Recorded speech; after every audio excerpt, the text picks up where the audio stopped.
Good afternoon, sunshines. Today I want to go over 14 CFR Part 121, Subparts T and U. The vast majority of this deals with airline operations, 121 carriers, specifically for dispatchers and pilots. So I wanted to show you what our MTSU Aerospace NASA Focus Lab looks like. Focus is an acronym for Flight Operations Center Unified Simulation, and it's a high-fidelity simulation lab. It was the first kind of its first type in the U.S. in the civilian sector. And it replicates a 121 regional air carriers dispatch center, like their operations center. This is where everybody kind of works behind the scenes.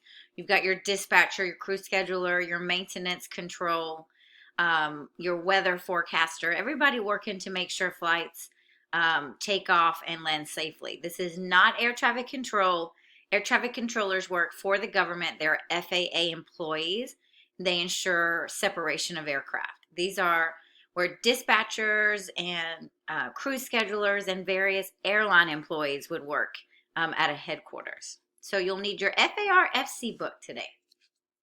I want us to first start with 121.533. So let's turn there.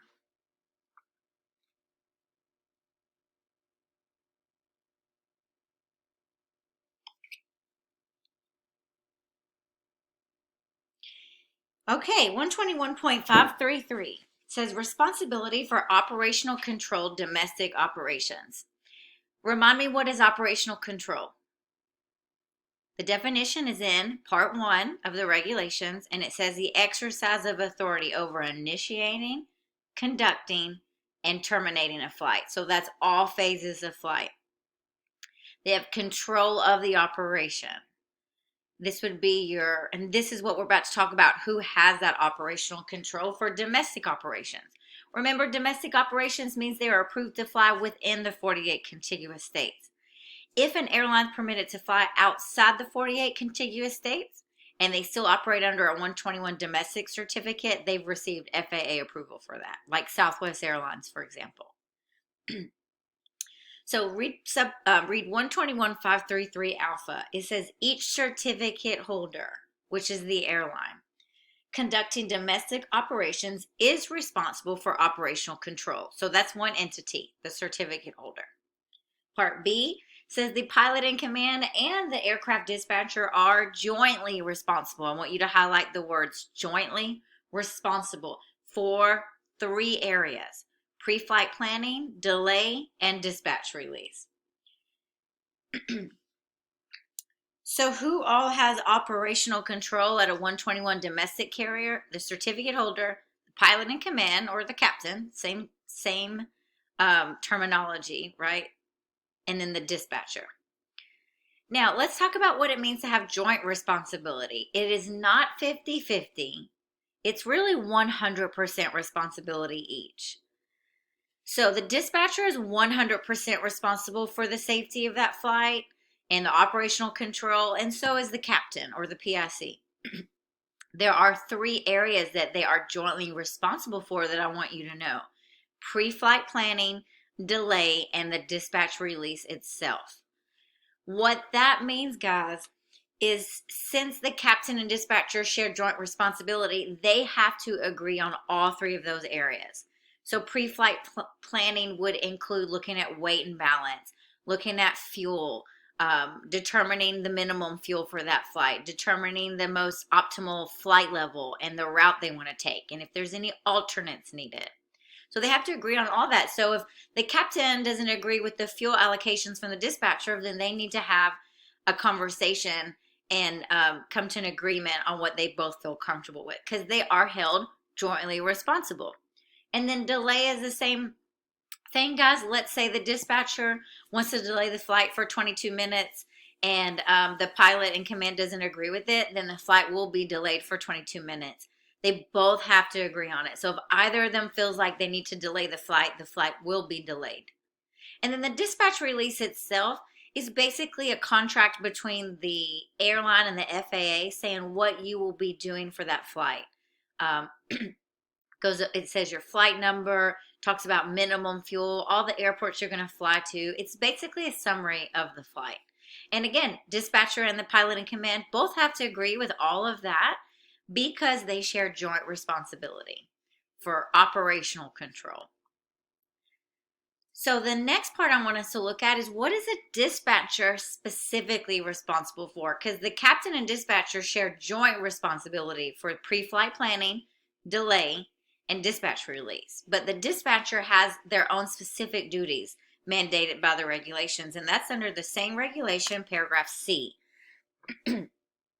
Excuse me. It says the aircraft dispatcher is responsible for, and again, there's 3 areas: highlight, monitoring the progress of each flight, issuing necessary information for the safety of flight, and canceling or redispatching a flight if, in his or her opinion, that's the dispatchers, or the opinion of the pilot in command, the flight cannot operate or continue to operate safely as planned or released. So 3 areas. Dispatcher has to monitor the flights. Every single flight that's in the air, they're watching on their computer screen. They know their altitude, their airspeed, and their route. They're monitoring that because they share joint responsibility. So if anything changes along that flight, the dispatcher feels like it's critical for the PIC to know, they will relay that information in the cockpit. And they will relay it via what's called ACARS, which is a digital uplink and downlink text system. It's a data system. So monitoring the progress of each flight means that they're not taking lunch breaks for an hour, right? They're at their desk. And if a dispatcher has to leave, then they'll get someone to watch their desk. And issuing necessary information related to the safety of flight, again, that goes back to that joint responsibility. So any changes in weather, any changes in the air traffic control system, any holding patterns that pop up, any airport security issues, anything that you feel like is safety related and critical that our flight crew know, the dispatcher needs to let them know via ACARS again. And the last one talks about the dispatcher is responsible for canceling or what's called redispatching a flight. And it's if either of the dispatcher or the captain feel like it either can't be made safely or can't continue. And again, that goes back to their joint responsibility, right? So canceling a flight is under your dispatch responsibilities. Even if you have pressure from your supervisor, guys, it is your dispatch certificate and you are the one exercising operational control. And if you feel like it has to be canceled, the flight will be canceled. Redispatching basically means you go back and you might revise a part of the dispatch release. Maybe there's a different, departure time and there's been different weather now. Maybe there's a different flight level. Something's changed where you need to redispatch the flight from its original release. Part D, so we're still under 121.533, says each pilot in command of an aircraft is, during flight time, highlight during flight time, in command of the aircraft and crew, and is responsible for the safety of everyone and everything, passengers, crew members, cargo, and the airplane. So that falls under the captain's final authority. PIC has final authority for the safety of flight. That's what it means when it says that he or she has full command. And then part Echo says each pilot in command has full control. Again, talking about our final authority. Has full control and authority in the operation of the aircraft without limitation over other crew members, which includes flight attendants and flight crew members, and their duties during flight time, whether or not he or she holds valid certificates authorizing them to perform those duties.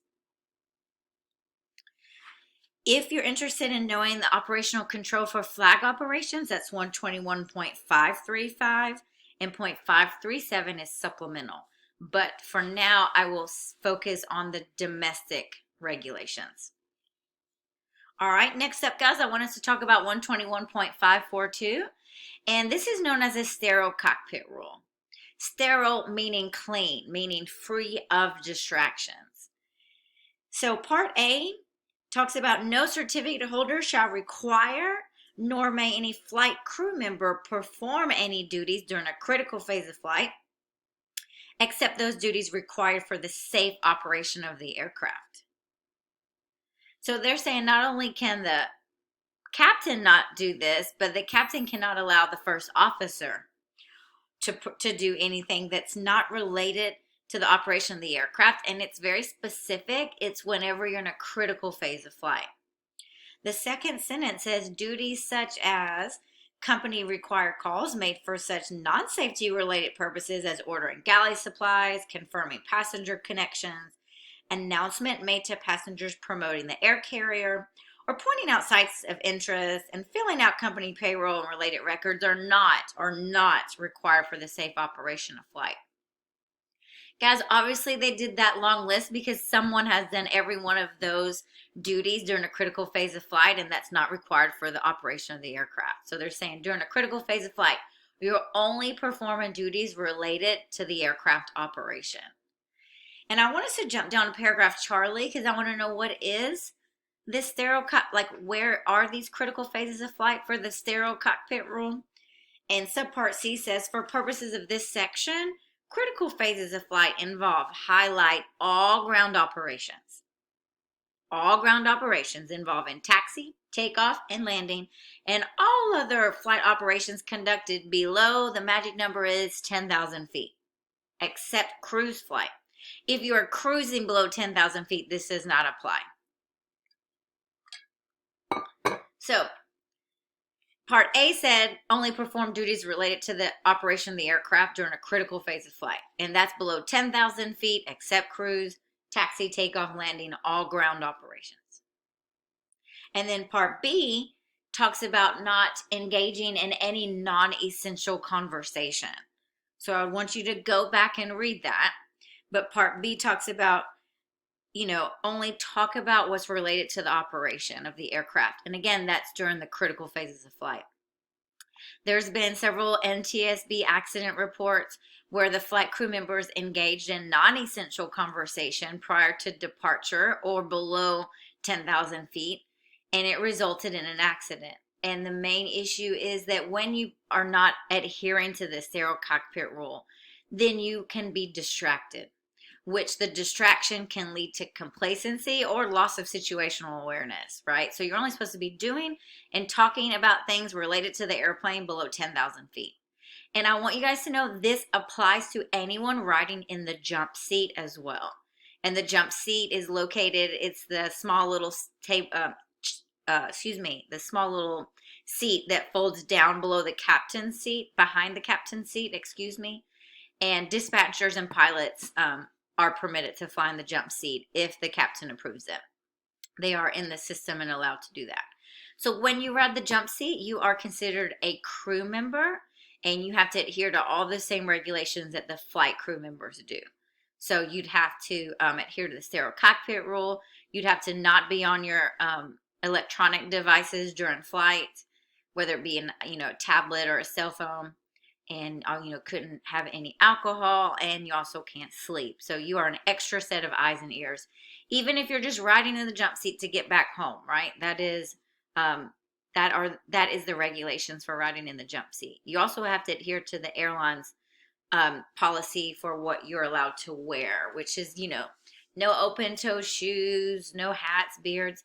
And that's all about public perception, because when they walk past the cockpit, they look to the left, they see you in the cockpit, they don't realize that you're just jump seating, right? So it's all about making sure everyone looks professional. 121.547 and .548, I want you guys to look up that. Talks about who all is admitted to the flight deck. And the aviation safety inspector is .548.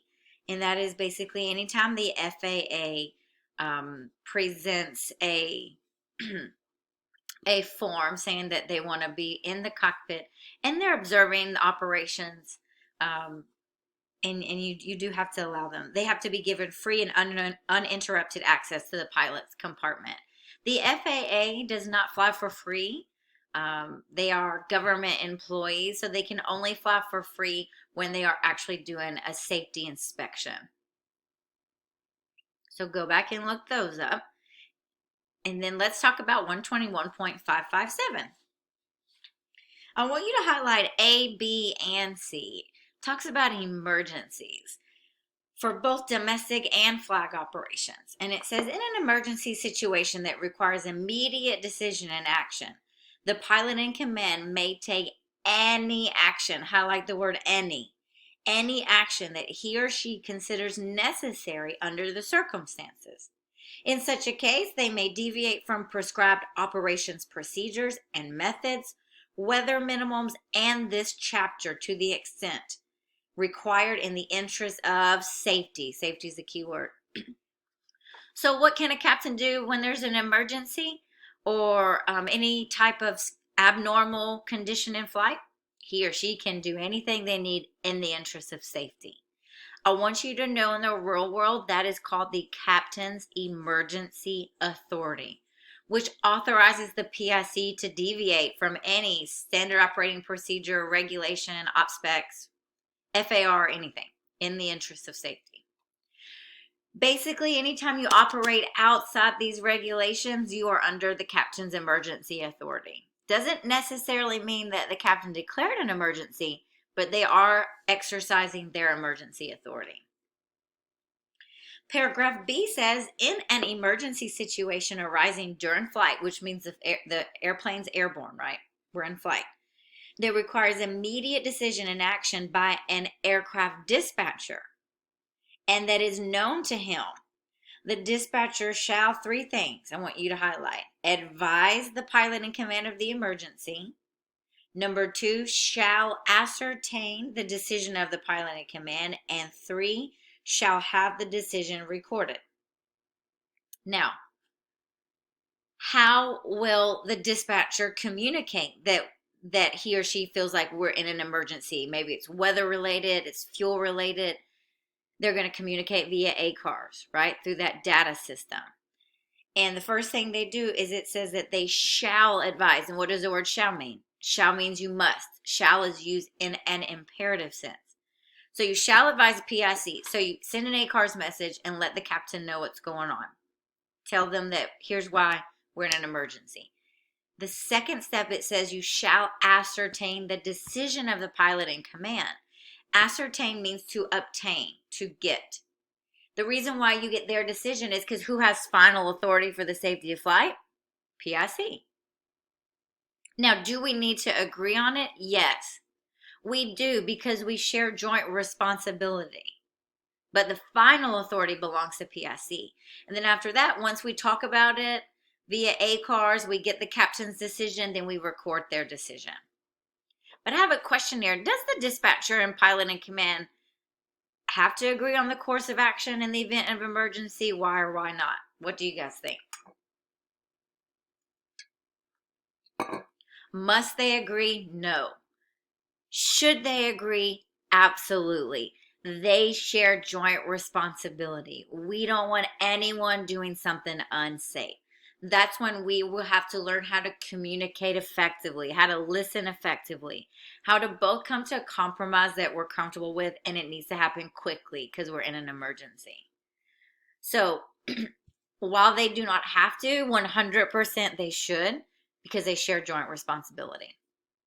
And then the next sentence, guys, under B says, if the dispatcher cannot communicate with the pilot, so for whatever reason we can't send an ACARS message, they're not on the company frequency that was assigned, it's turned down, their radios are off, something's going on. It says he shall declare an emergency and take any action that he considers necessary. That's talking about the dispatcher. So what I want you guys to know is that dispatchers can declare an emergency on behalf of the flight crew. If they can't communicate, they will declare the emergency. They will contact ATC, and then ATC hopefully can communicate with PIC and then give them instructions how to safely land. And then Subpart C actually does talk about air traffic controllers, ATC, and I want you to read that. But I want you to see that it says whenever a dispatcher or pilot in command declares an emergency or exercises their emergency authority, they shall keep ATC and dispatchers fully informed of the progress of each flight. So we just want to keep everybody in the loop, right? We want, if we're declaring an emergency, whether it be the captain or the dispatcher, air traffic control needs to know. And it's not just declaring an emergency, but remember I said it says if you're exercising that emergency authority.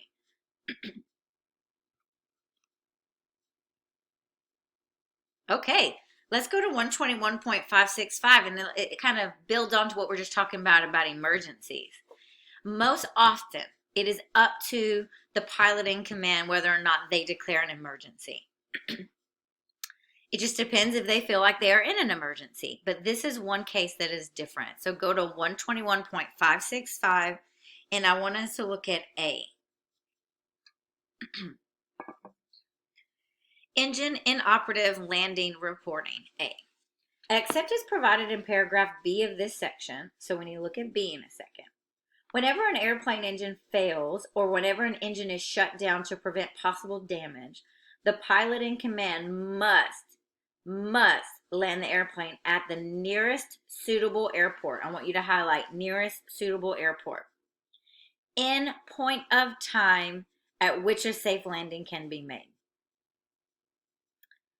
So go to paragraph B. We'll elaborate in just a minute.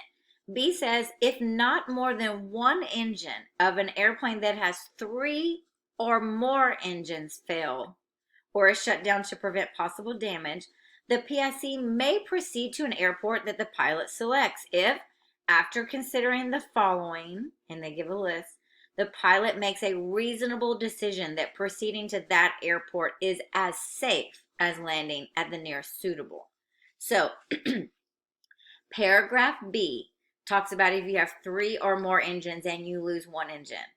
You do not have to divert to the nearest suitable airport. The pilot can decide what is the safer option, continuing to the destination or diverting. But the implication is if you go back to paragraph A, that means we're talking about if you have 2 engines. If you have 2 engines and you lose 1, do you have to divert? Is that an emergency? Yes, it is. It's not up to the captain. Look at paragraph A again. And it says, if you lose an engine, it says that you must, highlight the word must, land at the airplane at the nearest suitable airport in point of time, which a safe landing can be made. Okay, so let's talk about it. Excuse me. Guys, if we lose an engine and we have 2 engines, this is definitely an emergency. First thing you're going to do is look up the QRH. Make sure you know what that is. That is your quick reference handbook. It is a list of procedures developed by the aircraft manufacturer and approved by the FAA. And it tells you exactly what to do anytime you have an emergency or an abnormal condition. Whether you have a low hydraulic pressure light illuminate, whether you have a loss of an engine, an APU fire, any lights illuminate, any system that goes out. You check your QRH. You do not troubleshoot on your own. And it's electronic. So you open up, you click on your iPad, go to that system, and it tells you exactly what to do. Losing an engine has a checklist on the QRH. So the first thing you do is you consult the QRH. But towards the bottom of that QRH, doesn't matter what airplane it is, like what model, if it's 2 engines and it's a 121 flight, it will say divert to the nearest suitable airport. I want you guys to know that when you see the word suitable, that means it is an emergency. Suitable means the runway is literally long enough and fit to land at. For example, let's say an air carrier, Delta, is flying into Nashville, Tennessee, and they're en route and they have an emergency. They have an engine failure, and they are close to Smyrna. They have to divert and land at the nearest suitable airport, which is Smyrna. Smyrna is not approved for 121 air carriers to land at, but it is suitable. It has aircraft rescue and firefighting. It has long enough runways. Whatever else is needed, Smyrna actually does have the capacities. So suitable means it's an emergency. Approved, if you go to your QRH and it says divert to the nearest approved airport, that means we have time to think about where is the best place to divert that would be best for our company, best for our passengers, and you have time to think about this. But suitable means we're in an emergency and we need to get the plane down as soon as possible. The other thing I want you to look at is it said divert to the nearest suitable airport in point of time. not distance. So just because you are right over an airport does not mean that's the closest one in point of time. Because let's say you're flying at flight level 350, 35,000 feet, and you're right over Smyrna. Unless you do a rapid emergency descent, it is going to take you longer to get down than if you found an airport that's a little further distance but less time. Do you guys see what I mean? So it's not distance related, because you could be right over it, but you could be at 35,000 feet, and that's going to take quite a long time to be able to descend at a safe rate. So you have to divert to the nearest suitable airport in point of time. If you have 3 or 4 engines or 3 or more and you lose an engine, it's up to the captain. How do you guys feel about that? You good? Okay. 121.580.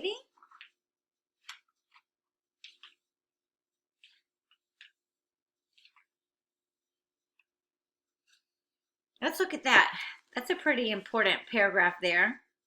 It's talking about no person may assault, threaten, intimidate, or interfere with a crew member in the performance of the crew member's duties aboard an aircraft being operated under this part, and part being 121.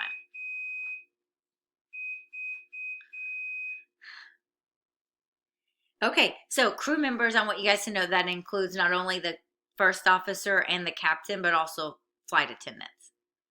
And guys, it's not always, assault doesn't mean someone actually physically hits someone.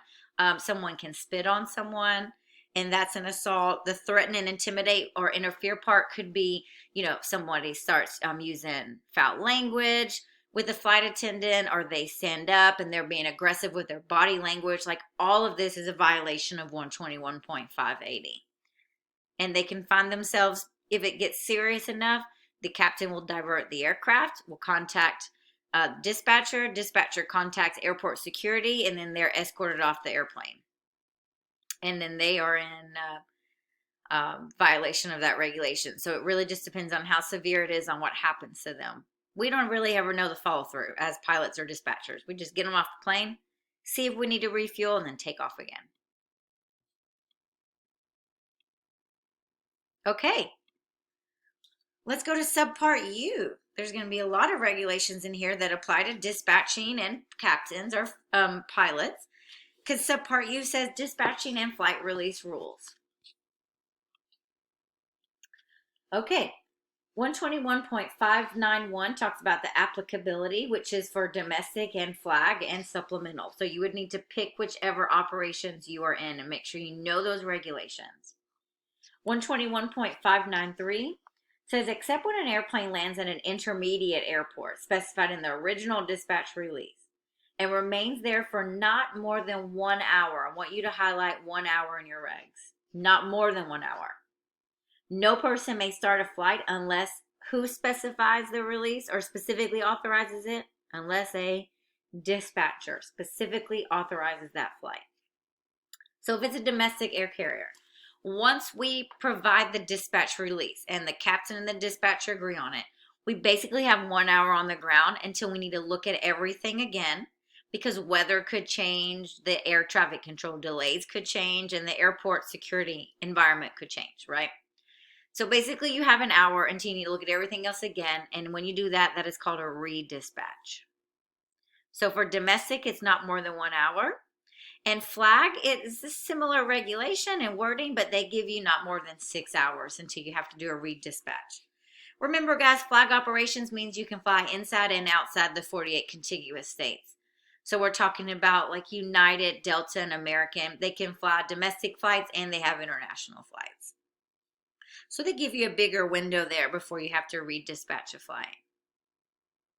Here's a question from the FAA computerized test, whether it be the airline transport pilot or the aircraft dispatcher exam, because they're from the same question banks. So it says a domestic air carrier airplane lands at an intermediate airport at 18:15. So that's kind of like it's a planned stop along the route, but not your destination. It says the latest time it may depart without a specific authorization from a dispatcher is, and we have 3 options. 1945 Zulu, 1915 Zulu, and 1845. What do you think the answer is? All we need to look at is domestic, 1815. We look 1 hour, and the answer is B, 1915 Zulu. Another question from the ADX, but this time our keyword is a flag. It says a flag air carrier flight lands at an intermediate airport at 1805. What's the latest time until a redispatch?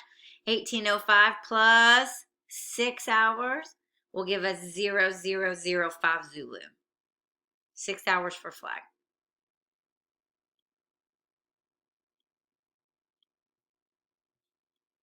Okay. Let's go to 121.601.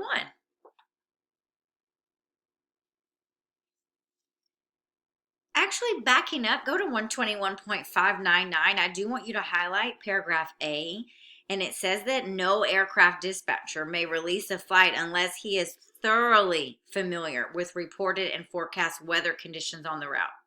So a dispatcher has to know everything and anything to do about the weather reports or the forecasts along the route.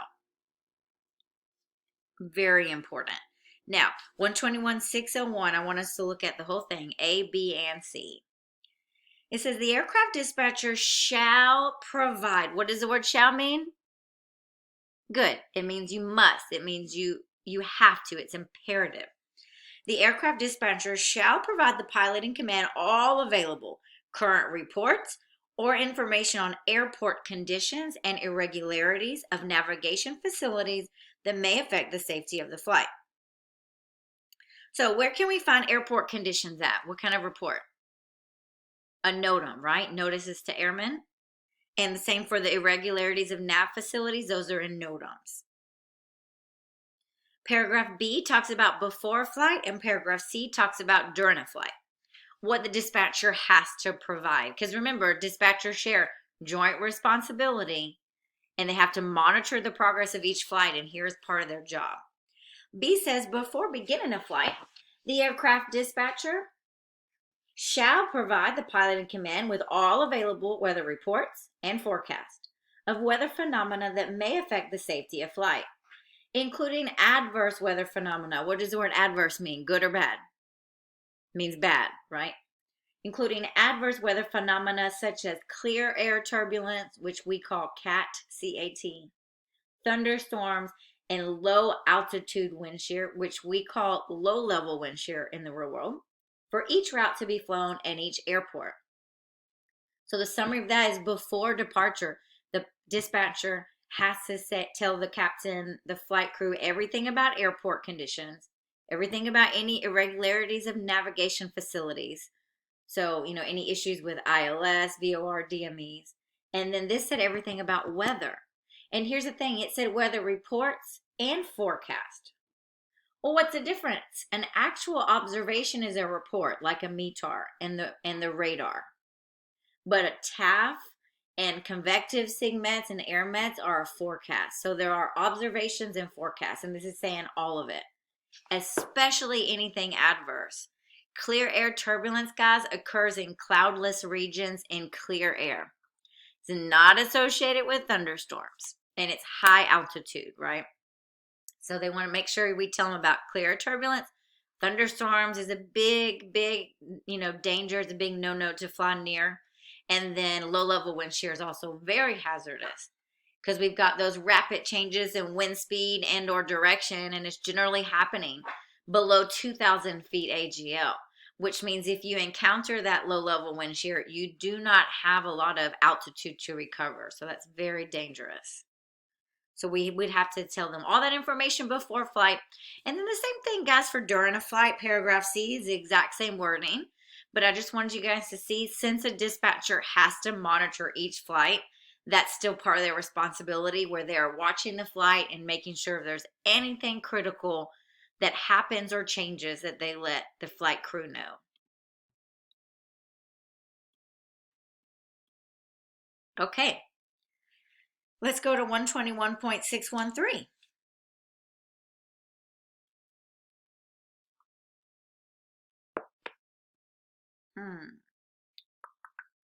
And it says dispatch or flight release under IFR, except as provided in 121.615. No person may dispatch or release an aircraft for operations under IFR or over the top unless appropriate weather reports or forecasts or any combination thereof. Remember, so METARs, TAFs, SIGMETs, AirMets, radar, any of the, basically look at all of it. It says, and any combination thereof indicate that the weather conditions will be get your highlighter out, at or above the authorized minimums at the estimated time of arrival at the airport or airports to which it's been dispatched. So here's what you do. Let's say we have a flight and we're going from Miami to Memphis. Here's our Memphis International Airport, our ILS approach for runway 36 left. We're going Miami to Memphis. We're going to get to Memphis at 2100 Zulu. So you figure out your ETA. Now at the very bottom here, guys, these are called our landing minimums, which means we must have these minimums in order to land at Memphis, runway 36 left. Before we take off from Miami, according to what we just looked at, in order to dispatch a flight, you must have the forecasted weather to meet these minimums. So if we were going to shoot a straight in ILS and we're category C, and let's say our touchdown zone lights are inoperative. We looked at the NOTAMs and our touchdown zone lights are inop. Our decision height is 200 AGL, and we know that first number is the DA, decision altitude. It's an MSL. So our decision height is 200 AGL. Our visibility required to land is runway visual range is 2,400 feet. And if RVR is not reported, then the equivalent for this would be half statute mile. So the landing minimums are 200 and 2,400 or half. You have to look at your ETA, which we said in this example was 2,100. You look at the weather. What you are cross-checking this with, since 200 is a decision height, which is in AGL, you look at the weather and you look at the ceilings, because ceilings are also in AGL. Remember, a ceiling is the lowest layer clouds identified as broken, overcast, or vertical visibility. Few and scattered are not ever considered ceilings, right? There's not that many of them, and they're not calling it a ceiling. So you look at the ceiling, and the ceiling just has to be 200. Guys, these are landing minimums. So what is the minimum drinking age in the U.S.? It's 21. Do you have to be older than 21? No, you just have to be 21. That is the minimum. So if 200 is your decision height, your ceiling has to be at least 200. Does not have to be more than. And then the visibility has to be half or 2,400 RVR. If it is not, you cannot take off and fly towards that airport. It has nothing to do with alternates. I want you to read it again with me. Go back to this reg. Except as blah, blah. It says, no person may dispatch or release an aircraft unless weather reports or forecasts or any combination indicates the weather conditions will be at or above the authorized minimums. These are your landing minimums. If you do not have these landing minimums, you cannot take off. Are you hearing me? And you have to delay the flight until you meet these minimums. These are called landing minimums, not landing maybes. It's not if you feel like it. And anyway, aside from the regulations, it doesn't even make sense, guys, to take off from Miami, fly to Memphis. You're going to get at the altitude where the pilot makes a decision, which in the cockpit, they would be looking at 521. So they get to 521, and guess what? They don't see the runway environment, just like the forecast predicted. And now you're trying to find a place to divert the aircraft, costs a lot of money, passenger disruptions. It does not make sense. If you don't have the landing minimums forecast, you do not have an invitation to a party. Do not get dressed up. You're not going. How do you guys feel about that? You're okay with that so far? Okay. Next one, guys. 121.617. If you feel like it's going too fast, just hit pause and then, review it, because this is a lot. This part coming up takes a lot of thought, right? A lot of studying. Okay, 121.617 is talking about takeoff alternates. So it says alternate airport for departure. So if you hear a departure alternate, that is the same thing as saying a takeoff alternate. Same wording or same concepts.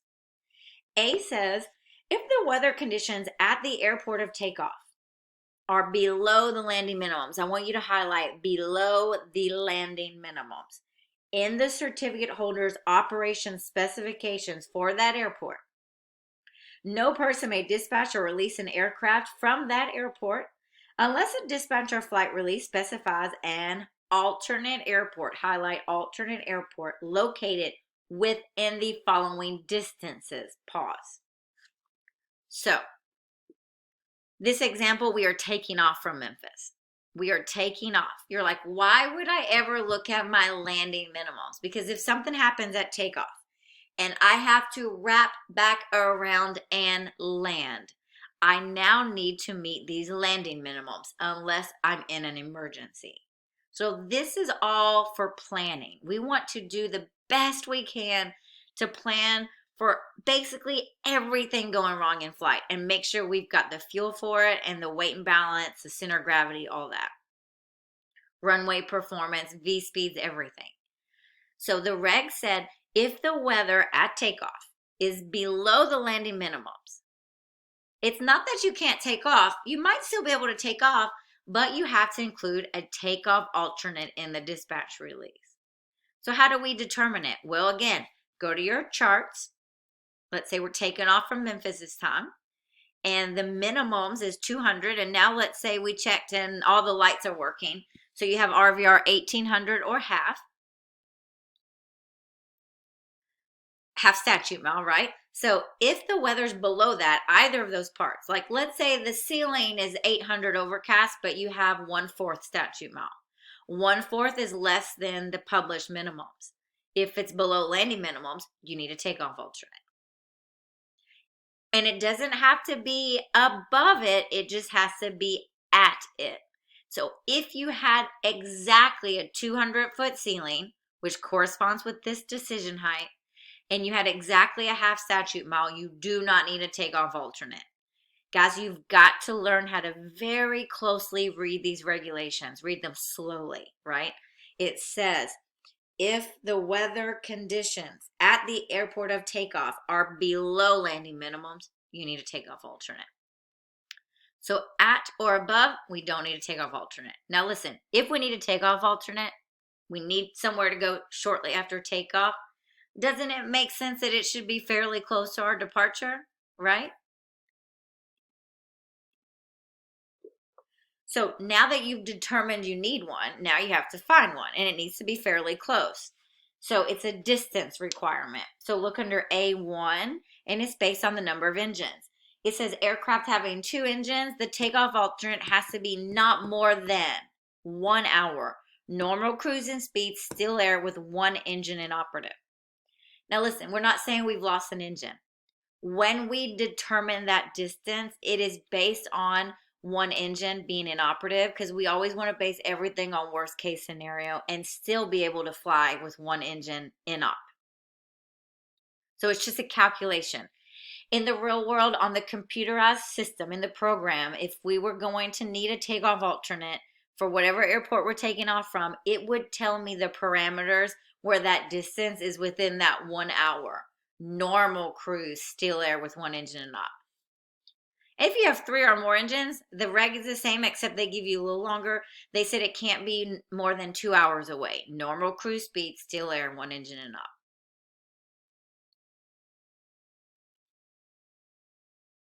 And then, of course, any airport we put on the dispatch release, departure alternates, destination, and destination alternates, they have to be approved in the company's operation specifications, which means they have to actually fly there and already know they have performance and all those agreements there, right? It can't be an offline airport. All right, guys, that's a wrap. And next we're going to start with 121.619, which talks about destination alternates. See you soon.